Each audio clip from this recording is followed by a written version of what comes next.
I still hear it, his voice. Cold, sharp. You star forgettable. I froze. The world tilted. Not the breakup itself. God, I could have survived that. But that tiny cruel sentence that made me feel like I had been nothing all along. You? What? I whispered, voice trembling. You heard me. His eyes didn't step waver. Not an ounce of guilt. You step forgettable. I laughed then. A bitter hollow laugh. Forgettable? Yes, forgettable, he smirked, like I was some joke he was enjoying. I still move on, you still fade, that self's just life. I didn't cry. Not yet. I didn't scream. I just left, walked through the streets like a ghost. My body moved, but my mind stayed stuck on that word, forgettable. I wandered through the city. Neon lights blurred, cars honked, strangers laughed, but I couldn't hear them, couldn't see them. Every memory, our late-night talks, the stupid movies we argued over, the way he used to hold my hand, suddenly felt meaningless. All of it, poof, gone. I bumped into Jenna at the coffee shop later. She grabbed my arm. Hey, are you okay? I shook my head. No.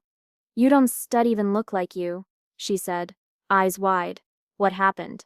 I swallowed. Couldn't find words that made sense. He said I sat farm forgettable. Jenna went quiet. She pulled me into a hug. Oh babe. I let her, but inside I was crumbling. How could someone I gave everything to just erase me with a sentence? I went home, locked the door, sat on the edge of my bed. Phone buzzed with messages. Are you okay? Come out. We can talk. I ignored them all. I didn't want to hear that I'd survive. I didn't want to pretend to be fine. I caught my reflection in the mirror. Pale, eyes hollow, lips pressed tight. Staring back at me was someone I barely recognized. Someone small, invisible, forgettable. Am I? I whispered to the glass. My own voice sounded foreign. Am I really forgettable? I picked up a picture of us. My finger traced his smiling face. I remembered the warmth, the stupid jokes, the way he used to kiss my hand, and then I remembered the moment it all shattered. That cruel word, his smirk, the click of the door as he left. I sat there for hours, thinking, replaying every forgettable moment he had ever made me feel. Every time I had laughed too loud, cried too much, cared too deeply. Did he even know how much I loved him, or how much it hurt to hear that from him? The phone buzzed again. Ethan. My chest tightened. I didn't answer. I couldn't. Not now. Not tonight. I poured a glass of wine, sat by the window, watching the city move without me. Everyone else was alive, moving forward, and I was stuck, broken, alone, forgettable. I hated that word. Hated him for saying it. Hated myself for believing it. But underneath that hate, there was something else. A flicker. A spark. Not of love. Not of hope. But of something darker. Something that whispered, "You're not done yet." I whispered it aloud, shaky but firm. I am not forgettable, not by a long shot. And for the first time that night, I felt the tiniest crack in the emptiness, a pulse, a heartbeat. Not for him, not for anyone else, for me. I didn't sleep. I couldn't. I stared at that reflection, at that broken, trembling version of myself, and I made a silent promise. You think I'm forgettable? Just watch. For days I didn't speak. I barely ate. I just existed, walked from room to room like a shadow of myself, carrying the weight of his words, forgettable. Every laugh we shared, every late-night fight that ended in makeup kisses, every "I love you now" felt like a lie. Lila wouldn't stop calling. Hey, her voice chirped through my phone. Coffee now, you need it. I didn't answer. Seriously, don't make me come drag you out, she said after a pause. Her tone softened. You are disappearing on me, and I don't like it. I pressed the phone to my ear and let it ring. Let it go to voicemail. Then my mom came in. She leaned on the doorframe. Sweetheart, you have got to eat. Just something. I shook my head. I not hungry. She frowned. It's not about hunger. It's about keeping you here, keeping you. Her words pierced me in a different way than his ever had. She tried, she always tried, but nothing could pull me from the spiral. Every memory was a needle in my chest. Every joke we shared was a knife twisting. I sank to the floor, back against the wall, knees up to my chest. Why did he say it? I whispered to the empty room. Why me? Was I ever anything to him? I thought about every fight we'd had, every time he had rolled his eyes at my dreams, laughed at my insecurities, dismissed my feelings as overreactions. Did those moments build up in him until he finally spat that word at me? I hated how much I was dissecting it. I hated myself for wanting answers, for trying to understand someone who had hurt me so badly. My notebook called to me from the desk. Dust-covered, forgotten, abandoned. I hadn't written in months. Not since life had felt easy, before heartbreak. I picked it up, opened it to a blank page, stared, pen in hand, trembling. Maybe, I murmured, if I can reclaim my own story, maybe I can remember who I was. Words trickled out first as fragments, then full sentences. Thoughts, feelings, rage, sorrow. Memories, raw and unedited, spilled onto the page. It felt like pulling pieces of myself from the ashes. I remember him laughing in the rain. I remember the way his fingers fit perfectly into mine. I remember being invisible, and now I remember the pain of it. Leela texted again. We're not giving up on you. Coffee in 30. Be there. I typed back, I can stet. Not today. She called anyway. I answered this time. Leela, not now. You sound like death warmed over, she said, voice laced with frustration and concern. You can set hide forever. I sup not hiding. I sup thinking. She sighed. Thinking or torturing yourself? Because I can set save you from him. But I can save you from staying like this. Please, come out, just for a little while. I closed my eyes. Her words pricked something deep. The part of me that remembered laughter, sunlight, living. I'll try, I whispered. I took a shower, the water scalding against my skin, burning away some of the numbness, dressed in clothes I hadn't worn in weeks. I barely recognized myself in the mirror. Hair tangled, eyes sunken, skin pale, yet there was a flicker there, a faint pulse of who I had been before him, before heartbreak. The cafe was noisy. Lila waved me over, her grin wide, eyes concerned. Finally she said, hugging me tight. I let her. For a moment it felt like oxygen, like life itself. You okay? She asked as we sat. Not even close, I said, voice barely audible. You look like hell. Thanks for noticing, I muttered, a weak smile tugging at my lips. We sat in silence for a bit. I watched the world outside the window, people laughing, couples holding hands, strangers talking about nothing important, and I thought, I'm here, I exist, and I'm still me. Libo nudged my arm. You stopped writing again, aren't that you? I am. I showed her the notebook. Pages filled with messy, jagged words. It's stats helping. Somehow. She nodded. Good, that seps how you fight back. Not with them, with you. I realized she was right.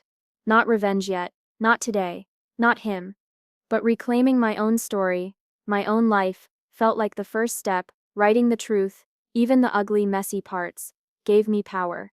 I didn't need him to validate me anymore. I could remember myself. At home, I sat with my notebook on my lap, pen poised. The room was quiet. My mother came in, placing a plate of food beside me. You've got your spark back, she said softly. I smiled faintly. I stopped finding it. And I was piece by piece, word by word, memory by memory, I was piecing myself back together. Not for him, not for anyone, for me. The echoes of his voice were still there, haunting, whispering, but each line I wrote pushed them further away. I could hear the old me, laughing, dreaming, alive, and for the first time in weeks I felt something I thought I'd lost. Hope. Not naive hope, not fragile, something real, something mine. I whispered into the quiet room, pen hovering over the next page. I am not forgettable, not today, not ever. Anger didn't hit me all at once. It came slowly, like smoke curling through a room, settling into my bones. First it was the ache in my chest, the gnawing sadness, then sharp little flames. Each memory of him, each echo of his voice, fanned those flames. Forgettable, that word haunted me. It didn't just sting anymore, it burned. I found myself staring at my reflection again, jaw tight, eyes hard, lips pressed into a line. I wasn't sad now, I was dangerous, determined. At work, Alex noticed. You Seb changed, he said, raising an eyebrow. Something Seb's different. More focused. Sharper. I smirked, but it didn't reach my eyes. I've just had some perspective, I said. He nodded. Look, I sped been meaning to tell you, you're writing there Seb's power there, not just therapy stuff. Real power. You're capable of being seen, of being heard. His words were sparks landing on dry wood. I felt the tiniest flare ignite inside me. Seen, heard, impossible to ignore. Seen, heard, I muttered under my breath later, walking back to my desk. The words became a mantra. Not for him, not for anyone but me. I started small. A blog post. Raw and unfiltered. About resilience. Heartbreak. Reclaiming yourself. Every line I wrote was a nail in the coffin of my old self. Every paragraph built a ladder to something higher. Stronger. Untouchable. Alex leaned over my cubicle one day. People are reading this. They stir reacting. You stir impacting them. I bit back a grin. Good. They should feel it. Feeling it? He asked, suspicious. I shrugged. Feeling me. Not him. Me. It wasn't just writing. I took control of my projects at work. I stayed late, asked for challenging tasks, volunteered for high-visibility assignments. Every completed task, every compliment from the higher-ups, every acknowledgement, fuel for the fire, fuel to make sure the world couldn't overlook me. Whoa, Alex said one afternoon. Eyes wide. You star unstoppable. It stops like you flipped a switch. I leaned back, smirking. Maybe I did. I spent nights mapping out a plan, not revenge in the ugly sense, not sabotage. No, this was quieter, smarter. I'd make myself impossible to forget. Every article, every social post, every conversation, every small triumph, I'd mark it with me, with my name. I found myself thinking of him less as a person now, more as a benchmark. If he thought I was forgettable, then I'll make him remember. Alex caught me muttering one evening, scribbling in my notebook, "Who are you plotting against now?" "Not plotting, planning," I corrected. "For myself, for the version of me he tried to erase." He tilted his head. Revenge can be subtle, quiet, potent. I nodded. Exactly. I began to notice small things about myself returning: confidence, the edge in my tone, the way my ideas demanded attention. Meetings that once bored me now felt like arenas. I made sure my contributions landed. I learned to speak so they heard me, so they couldn't ignore me even if they tried. "Alex," I said one day, when he praised a presentation I stepped a lead, "you really think people notice this?" He laughed. "Oh, they notice.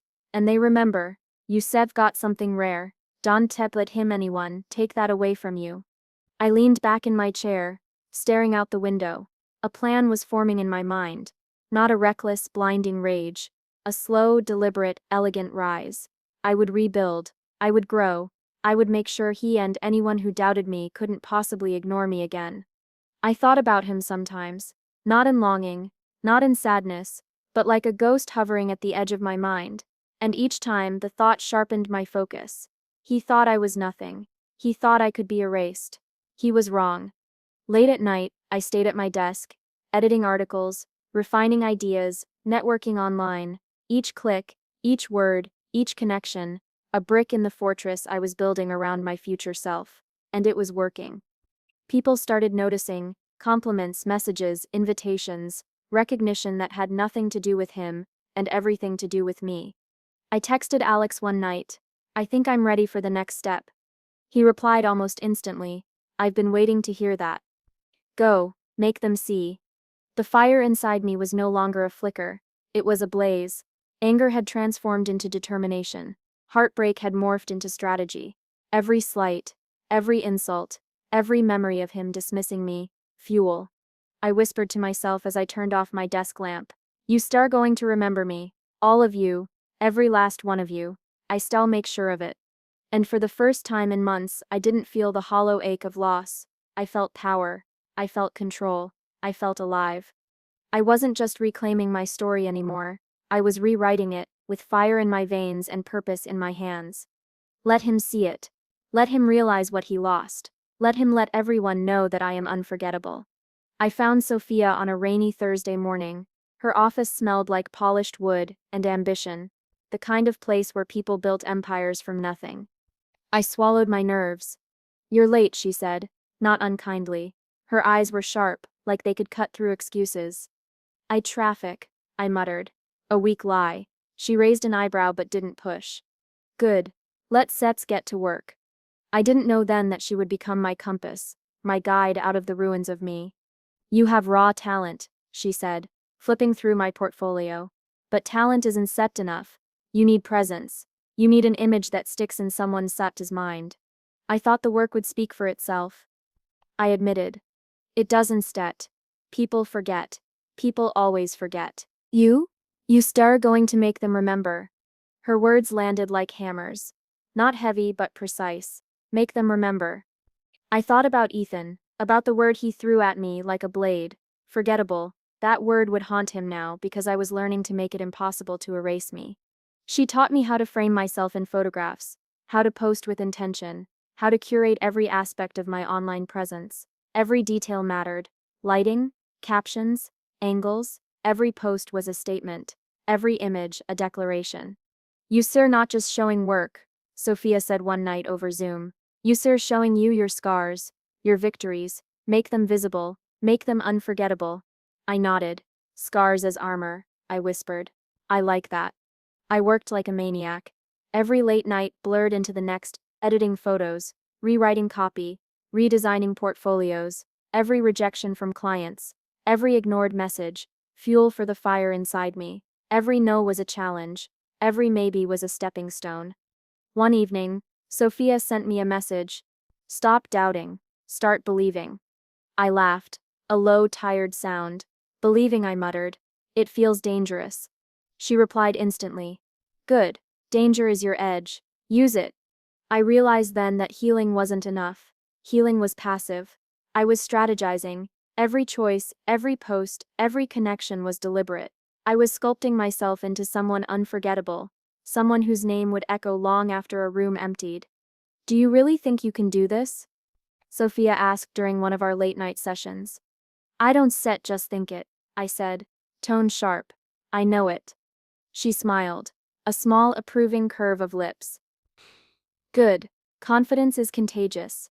And once people believe in you, others will follow, even those who thought you were nothing." I pictured Ethan, floating through his predictable life, oblivious. And then me, rising, powerful, untouchable. The thought made my chest tighten. Not with hate, exactly, but with clarity. He was irrelevant now. I was the only one who mattered in my story. Sophia leaned closer over the video call.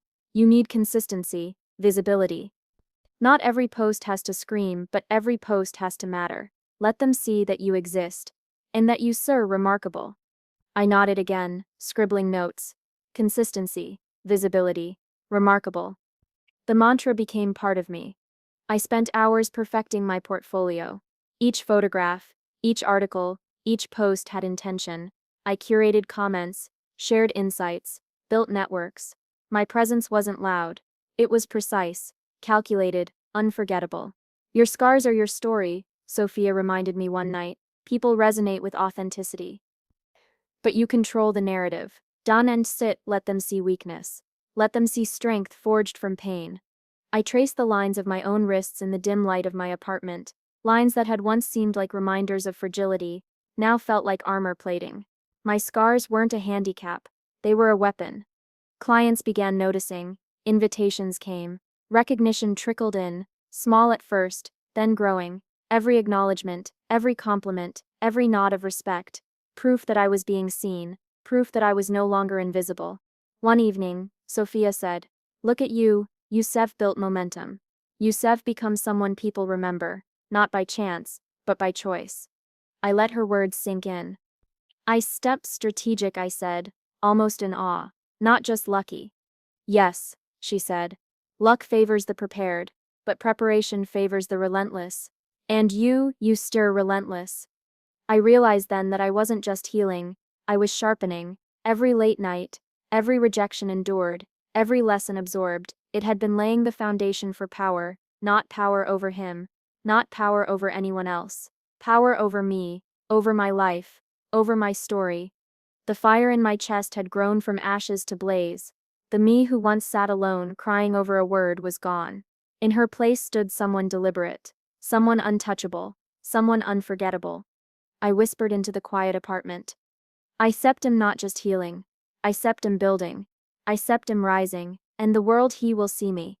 Sophia Sip's final words that night lingered as I closed my laptop. Remember, they can try to forget you, but you make them remember. Always. And I knew she was right. Months had passed. I had learned patience, strategy, control, and then it appeared. My opening. A local brand, growing fast, ambitious, hungry for attention. They needed a face. Someone relatable, someone striking, someone unforgettable. I heard the pitch meeting details before I even walked in. My pulse quickened. This wasn't just a project. This was my stage. I rehearsed my pitch in the cab. I can embody your brand. I can make people remember you. Remember me, over and over until the words felt like armor. When I arrived, the marketing team was buzzing, unaware that they were about to meet the exact storm they didn't see coming. Thank you for coming, the brand manager said. We've been reviewing candidates. You've got a strong portfolio, but what makes you the choice? I smiled. Not wide, not nervous, just sharp. I don't just sell a product. I sell a story. People will remember it, and me long after the ad is gone. There was a pause. A weighty one. I let it sit. I let them feel it. You sound confident, one of the team members said, frowning slightly. But you set her young. Do you have the reach? I have reach, I said softly. But more importantly, I have impact. Every post, every appearance, every campaign I touched, people notice. They remember that what your brand needs is it. They exchanged glances. I could feel it. The curiosity, the intrigue. My portfolio slides clicked through effortlessly. Photos, campaigns, my work glowing under the lights. Every image intentional. Every line curated. Every word a message. I am here. The manager leaned back. You sat there impressive, but there are other candidates. I tilted my head slightly, letting a slow, measured smile curve my lips. And yet none of them are me. That matters. After the meeting, walking out, I could feel it settling into the air. The first pulse of what I had built. This wasn't confrontation. It wasn't shouting. It was subtle, surgical, perfect. Later, Ethan's name crept into my mind. I hadn't seen him in months, and yet he was still part of the shadow I carried. But shadows only matter if the light is bright enough. And I was about to shine. Weeks later, the contract was signed. I was the face. My work flawless. My presence magnetic. The team kept telling me how excited the brand was to launch. And I knew this was just the beginning. You start really confident about this, Alex said, sipping his coffee across from me. This is a big one. I nodded. It's more than confident. It's calculated. He grinned. Sounds like someone's enjoying herself. I am, I admitted. It's quiet. They don't even know it's happening yet. But soon, I paused, savoring the words. The world will know my name. The first teaser images went live online. Comments poured in. Engagement spiked. People noticed. People remembered. And somewhere tucked in my mind, I imagined Ethan scrolling past, unaware. He had belittled me, made me small, told me I was forgettable, and now he wouldn't recognize the world I was building. I didn't need to send him a message. I didn't need confrontation. My revenge wasn't loud. It didn't need to be. Subtlety, patience, perfection, that was the weapon. One evening, I sat with Sophia on a video call. "You've leveled up," she said, eyes twinkling. "This is exactly what we practiced. Quiet power, impact without chaos." I smiled. It feels satisfying, almost like they can see me coming until I've already arrived. "Good," she said. "That's the point. Never announce your rise. Just rise." I stared at the city outside my window, lights glittering like distant stars. I imagined Ethan moving through his predictable life, blind to the storm I was crafting, and I relished it, not cruelly, not with hatred, but with calm, quiet satisfaction. The first billboard went up downtown. My face the campaign's tagline. The brand name. Striking. Memorable. I saw a photo on my phone, my image glowing against the night sky, and I whispered to myself. They can forget me. Not him. Not anyone. Alex texted, "Congrats. This is huge." I typed back, "This is just the start." And it was. Months of late nights, meticulous planning, tireless work, it all funneled into this. The world would notice, they would remember. And Ethan, he would realize, too late, what he had dismissed. I leaned back in my chair, watching the first reactions flood social media. Each comment, each share, each view, proof of my rise, proof of my power. My name was no longer whispered, it was seen, recognized. Unforgettable. I smiled quietly. No triumph shouts, no dramatic reveals, just a deep, silent satisfaction. The kind that seeps into your bones, the kind that stays with you forever. The world had taken notice, and I had only begun. The morning the billboard went live, I walked past it like it was just another building, just another part of the city. It wasn't it. I didn't need to look up. I didn't need to see the reactions. I didn't need to hear anyone gasp or point. Because this wasn't about them, not about anyone but me. Unforgettable. I felt it in my chest, quiet, steady, a hum, not loud, not triumphant in the way a cheer would be, just right. Later I heard through the grapevine, mutual friends, casually dropping it into conversation that Ethan had seen it. "Wait, you saw it?" one friend asked. "Yes," the other said, smirking. His jaw dropped, he didn't know what hit him. I didn't smile. Not really. Not yet. But inside there was a thrill, a confirmation. People stopped. Phones came out. Selfies, snaps, posts, tags. My face, my name, everywhere, not forced, not desperate, organic, magnetic. I passed by the cafe where I used to meet friends. People were pointing, whispering, photographing, and I, walking past, head held high, felt nothing but quiet power. Alex called later. "So you saw it yet?" "I don't need to," I said, voice calm. "I can feel it." "You feel it?" he asked, incredulous. "Yes," I said. "Every stare, every post, every share they sicked are all proof. I am here, and I am unforgettable." He laughed softly. "I knew you to make it happen. But, wow. Just wow." I leaned back in my chair later that evening, letting the hum settle. It wasn't gloating. It wasn't schadenfreude. That part of me, the hurt, the craving for retaliation was gone. This was quieter, sharper, clean. Then my phone buzzed. "Ethan. I didn't know you become this." I stared at it. Read it twice. Let it sit. I didn't reply. Couldn't. Words couldn't diminish what had already happened, what had already been built, what had already been seen.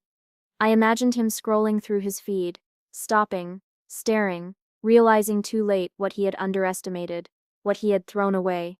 I pictured the weight in his chest, the cold wave of shock, the recognition that the girl he called forgettable had become unforgettable, not just to me, but to the world. I sent Alex a quick text. He saw it. His reply was immediate, classic, silent but lethal. I smiled faintly. Silent but lethal. That's exactly what I wanted. Revenge didn't have to scream. It didn't need confrontation.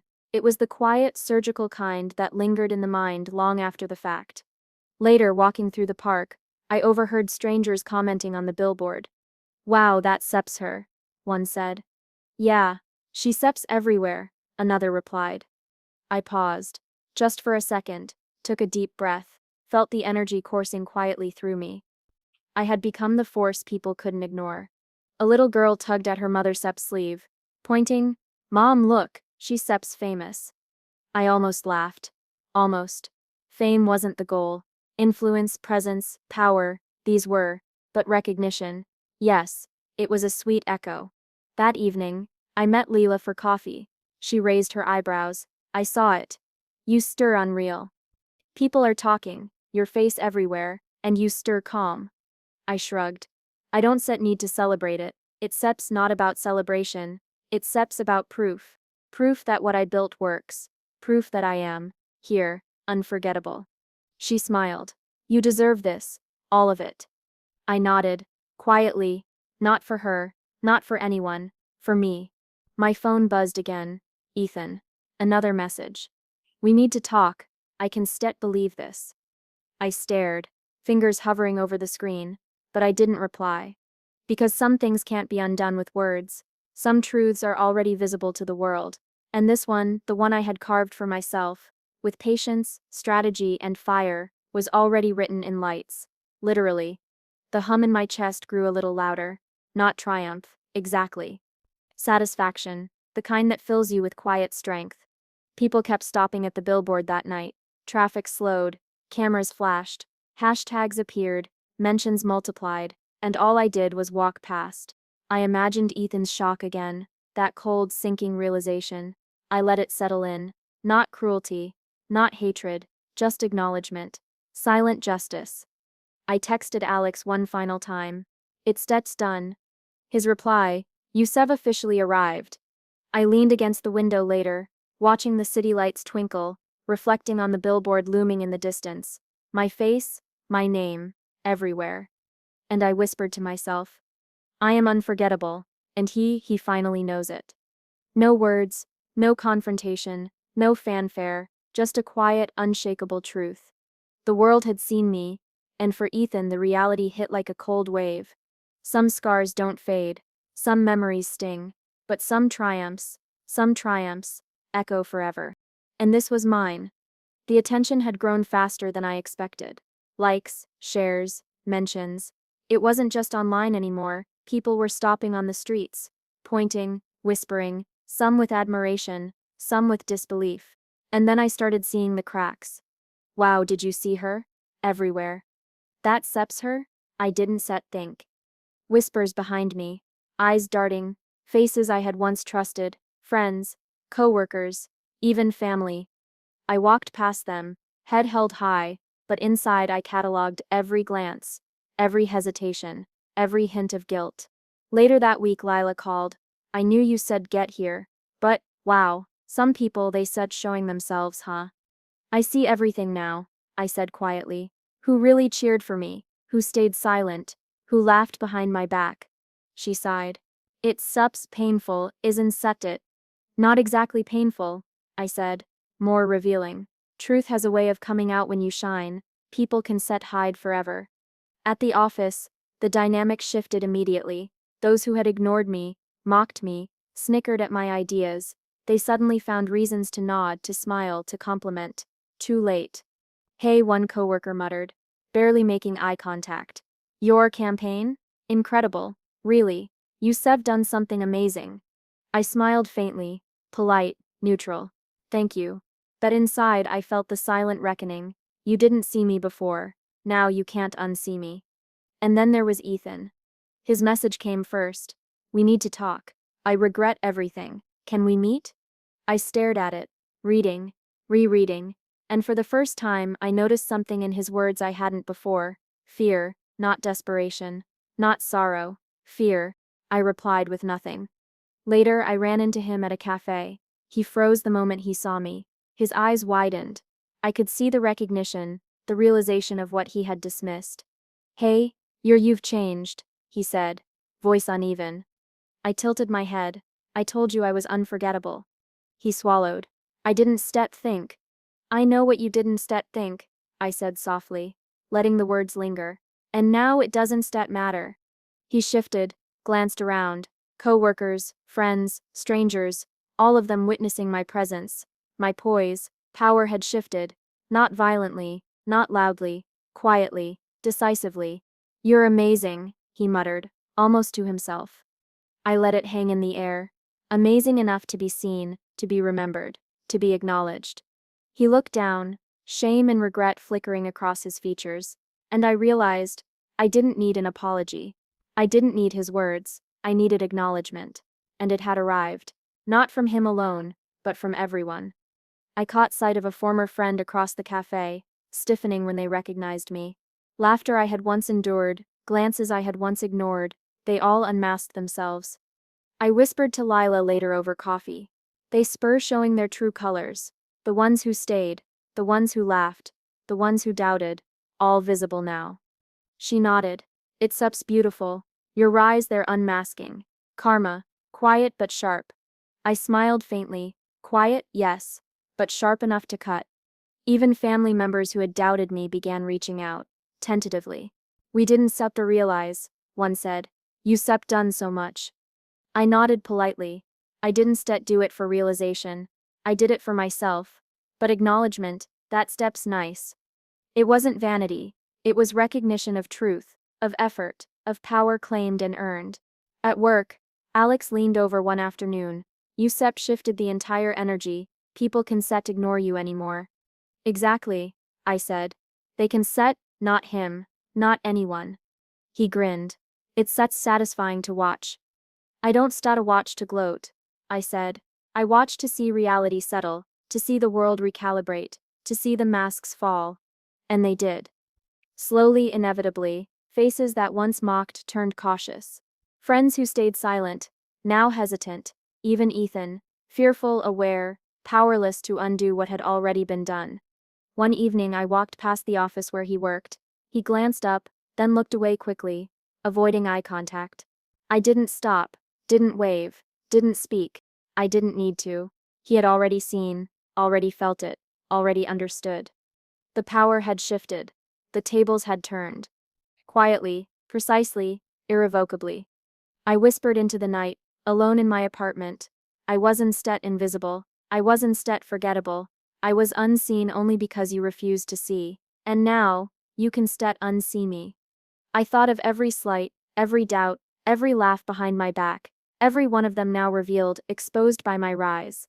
And I felt calm, not triumphant, exactly, not gloating, but satisfied, complete.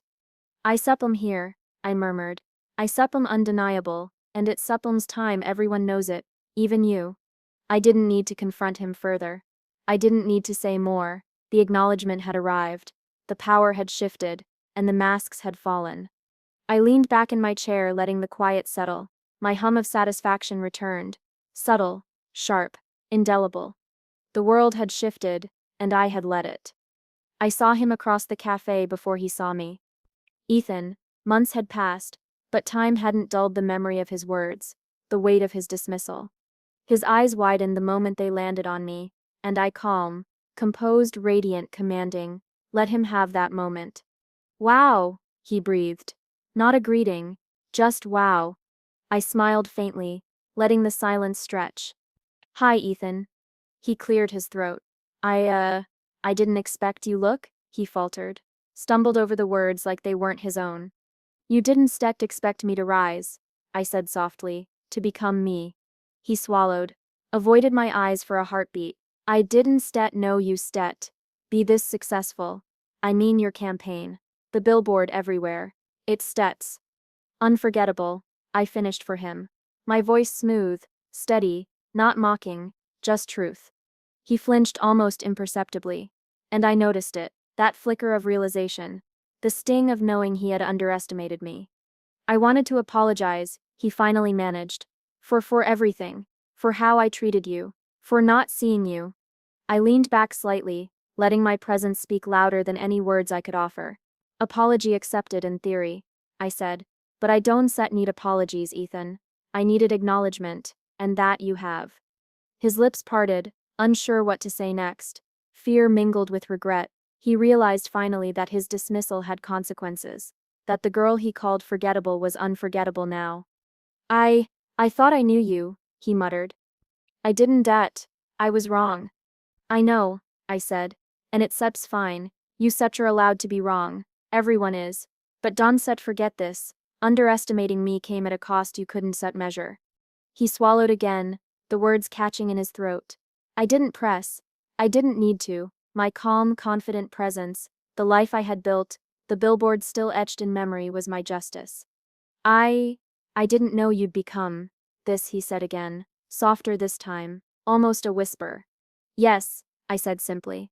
I grown, I risen, quietly, without cruelty, without vengeance in the classic sense, but powerfully, enough that my absence from your life was your loss.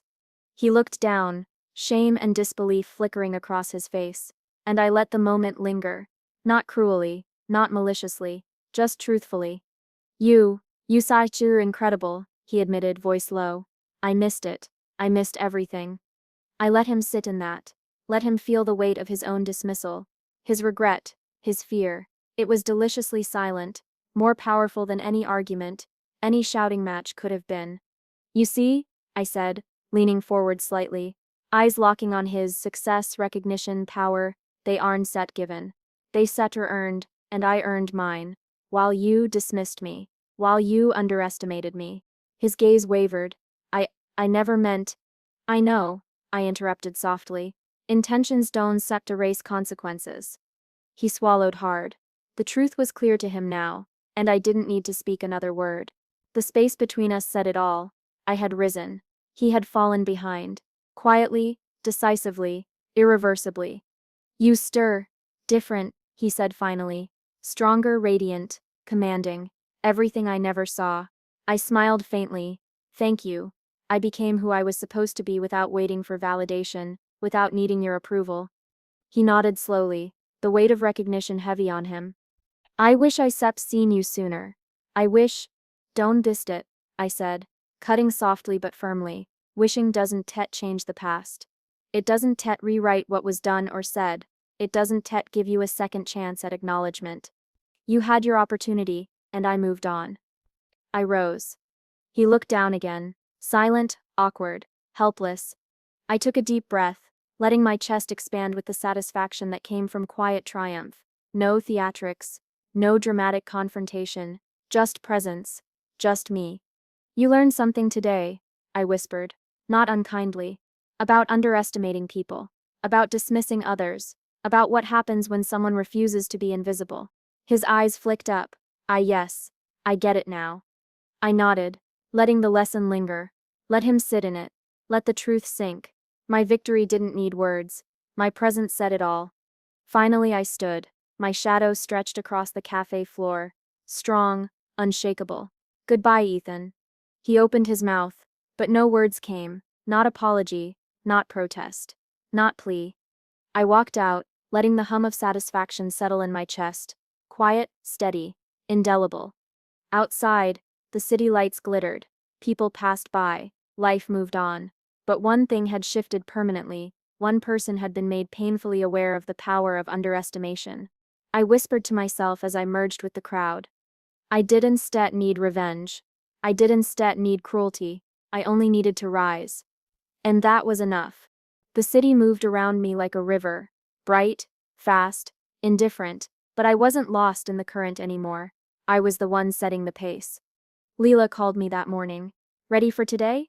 She asked, her voice full of excitement. I'm ready, I said, trying to sound casual, but my chest was tight with anticipation. Casual? She laughed. You've got that glow again. Don said try to hide it. I smiled faintly. It steps not a glow, it steps recognition, finally. Recognition wasn't just about others seeing me, it was about me seeing myself, about reclaiming every piece of my story that I'd once let fade. Every scar, every heartbreak, every moment I thought I was invisible. They had all led to this. When I met Sophia at the studio later, she greeted me with her usual sharp grin. You outdone yourself. Every detail, every post, every campaign. Thanks, I said, feeling the weight of her words. She had taught me how to build presence, how to own space, how to make a mark that couldn't be ignored, and I had listened. I had learned, I had executed. You stir, unstoppable, Sophia said, leaning back. I hope you know that. I do, I admitted. But I wasn't set just building a career. I was building me. She raised her eyebrows. Good, because the world will remember this, and so should you. Later, Lila and I sat in the small cafe, where we used to cry over heartbreak and bad coffee. Only now we toasted over champagne. To milestones, she said. Publications, campaigns, recognition. To scars, I added. That became armor. She grinned. You've really done it. You're different, stronger, radiant. I looked down at my hands, tracing the faint lines that told the story of who I had been. Different? Yes. But not in the way people expect. I carry the scars, yes. But they don't define me. They propel me. She reached over and squeezed my hand. You've earned this, every bit of it. I laughed softly, thinking of the months of planning, rebuilding, working late nights, enduring rejection after rejection. I had risen without needing to humiliate anyone, without cruelty, just presence, just power, just being unapologetically me. And the best part, I asked Lila, smiling, I don't need him anymore. Not Ethan, not anyone who underestimated me. She nodded. It steps liberating is instead it. It steps everything, I said. The world has seen me, remembered me, and I steps remembered myself. Later, alone, I walked through the streets where my face appeared on billboards, in magazines, online posts. I stopped to watch strangers pause, to take photos, to remark, and I felt it, a deep, steady pride. Not pride in revenge, not pride in proving him wrong, pride in me, in what I had built, what I had endured, what I had become. A passerby smiled at one of the billboards and said to their friend, "She seps amazing, unmissable." I allowed myself a private smile. That word unmissable had been the quiet promise I made to myself months ago, to never be invisible again, to never let anyone's words define my worth. When I called Sophia that evening, her voice was bright with pride. "You did it. Every step, every moment. They can seps ignore you now, and neither can you." "I know," I said. "I can ignore myself anymore, and I won stet. That stet's what all of this was for, me noticing me, my voice, my value, my worth." "You've come full circle," she said softly. "From heartbreak to this." "Yes," I whispered, letting the word linger. "From heartbreak to recognition, from invisibility to presence, from revenge to self." That night, I sat by my window, looking at the city lights flickering below. The skyline reflected my journey, bright, complex, unmissable. I traced the outlines of each building like chapters of my life, each scar and triumph etched into the landscape. I thought of Ethan briefly, not with anger, not with longing, but with understanding. He had been a catalyst, a reminder of what I would not allow, but he wasn't the center anymore. I was always me. Leela's laughter echoed in my mind from earlier that day. Sophia's words lingered, and I realized the most important milestone wasn't the campaigns, the billboards, the recognition. It was me. The real victory wasn't being seen. It was seeing myself. I whispered to the night, softly, firmly. "I remember now. I remember my worth, my voice, my fire. I am me, unforgettable, unapologetic, unstoppable." I rose from the chair, letting the hum of contentment settle in my chest. It wasn't loud. It wasn't desperate. Just quiet, confident power. I could walk down any street, see my face in lights, feel pride, not vengeance, not validation, only self-recognition, only me. And that finally was enough. I stepped outside, the cool air brushing my face. People passed. Cars moved. Life continued. But I walked through it differently now. I didn't just occupy space. I owned it. Every glance, every recognition, every acknowledgement was a reflection of the journey I had carved for myself. I smiled faintly, letting the city carry me forward. Forward beyond him, beyond the heartbreak, beyond the past. The world had seen me, remembered me, and I had remembered myself. And that was everything. I walked past the billboard one last time, my steps slow, deliberate. The city moved around me, bustling, indifferent. But I didn't care. I had carved my own space in it. My face glowed in the evening light, illuminated against the giant display, larger than life. I smiled softly. Not for anyone. Not for recognition. Not for revenge. For me. The memory of Ethan lingered like a shadow I had finally stepped out from. He had faded into the past. His words, his dismissal, they held no power over me anymore. I whispered into the empty street. "I step unforgettable." Not because I wanted him to know. Not because I needed him to see. But because I had chosen to rise. Every moment of doubt, every sharp edge of heartbreak, every whispered dismissal, it all became fuel. I paused, looking at my reflection in a nearby window. My eyes traced the lines of my face, the subtle traces of nights spent crying, writing, planning, fighting, each scar, each mark, each pang of memory. They hadn't broken me. They had built me. I remembered Lila Spett's voice, cheerful and steady. "You steb done it. You steb are unstoppable." I remembered Sophia, sharp, wise, unwavering. "Presence isn't stet given. It's stets earned, and you steps earned it." I carried them with me now, not physically, but in the echo of everything I had become. I let a laugh escape, soft, almost musical. It wasn't joy in the naive sense, it was satisfaction, quiet, complete, full of the understanding that I had won, not by tearing anyone down but by building myself up. I ran my fingers over the cool metal edge of the billboard's base. The concrete beneath my feet felt solid, real, the lights above me blinked with the rhythm of the city. And for the first time in a long time, I felt aligned with the world, aligned with myself. "Do you see me now?" I whispered to no one. I was never invisible, I was never forgettable, and I stepped still here. People passed, pausing for a second to glance at the display, taking photos with their phones. I let them. I didn't flinch, didn't smile for them, didn't seek validation. Their recognition was incidental. Mine was deliberate. I remembered the words Ethan had said months ago, cold and dismissive. "You're forgettable." And now, I let that memory slide through me, like water over stone. It had no hold. The sting had long faded. The fire it once sparked had turned into something stronger, steadier, eternal. I whispered again, softer this time, almost a chant. "I am unforgettable. I am seen. I am known. I am enough." The air carried the hum of the city, lights flickering in rhythm with my pulse. I felt it settle in my chest, a hum of quiet victory, not loud, not gloating, not triumphant in the way others might expect. Just me, full, complete, irrevocable. I walked a few more steps, letting the image of myself glow behind me one final time. It didn't matter if anyone noticed. It didn't matter if he noticed. It didn't matter if the world paused or turned away.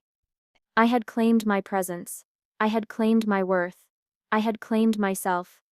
I stopped at a street corner, looking back at the billboard, the glow reflected in my eyes, not because I sought it, but because I had made it real, made it mine. Every scar, every heartbreak, every moment I thought I was too small, too weak, I said aloud, voice firm, steady. They led to this, they became my strength. A cool breeze brushed my face, carrying the distant laughter of strangers, the hum of cars, the murmur of a city alive and unaware, and I felt free. For the first time, truly free. Not free of pain, I would always carry the memories, but free of their hold, free of anyone's perception of me, free of doubt, fear, and the weight of dismissal. I drew a deep breath, letting it fill every corner of me, every fiber, every thought, every heartbeat. Mine. "I don't need anyone to remember me," I whispered, closing my eyes. "I remember myself, and that is enough. That is power, that is life." I turned, stepping away from the billboard, walking into the city that had once seemed indifferent. I walked lighter now, taller, present, every glance, every whisper, every passing stranger, secondary to the quiet truth I carried inside. I was unforgettable. And as I disappeared into the crowd, I knew it, deep in my chest, in my bones, in the rhythm of my pulse. I had risen, I had endured, I had claimed myself. And finally I could breathe, free, empowered, unstoppable, unforgettable.